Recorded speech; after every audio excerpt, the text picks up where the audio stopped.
Are you struggling with triangle proofs in geometry? Well, here's a little practice problem for you. Okay, so this problem is asking us to prove that triangle DAC is congruent with triangle BCA. Well, we first have to think about what we know in this situation. We know that we have these two arrows which say that lines DC and AB are parallel with each other. And these hash marks tell us that they're congruent with each other. So we already have a pair of congruent sides. Now, our goal here is to try and make as many marks as possible on this shape so that when we do our final proof at the end, we have a lot of stuff to work with. So let's look at these parallel lines. Well, what do we notice about them? Well, yeah, they have a transversal going through them. And what do we say about transversals and their angles? Well, these two are alternate interior angles, which means these two angles are congruent. Okay, so now that we have a set of congruent angles, let's look for other things about this shape. Well, this transversal is shared by both triangles, both DAC and BCA. So we can say that it's congruent to each other because both lines share it. So this is due to the reflexive property, by the way. So now I think that we have more than enough information for our final proof. So let's construct it with a flowchart.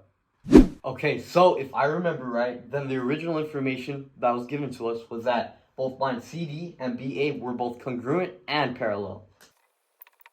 Okay, so now that we have all our given information down, what else do we have that we marked up? Earlier? Well, we have that these two angles are congruent. Now, why are they congruent? Well, because they're alternate interior angles.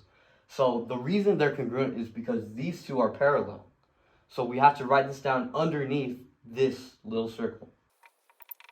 Okay, now what else did we put for this shape? Well, we put that this line is congruent to itself, which means that both shapes share it and is congruent to itself. So let's write that down. Okay, so now that we have that down, by the way, I put reflexive property because that's what's proving that this line is congruent to itself.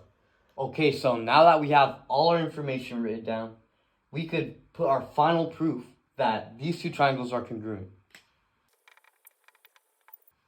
Now, why is this? Well, because of the side-angle-side theorem, which says that if you have two congruent sides, so we have a congruent side, another congruent side with an angle in between them, then those two shapes are congruent.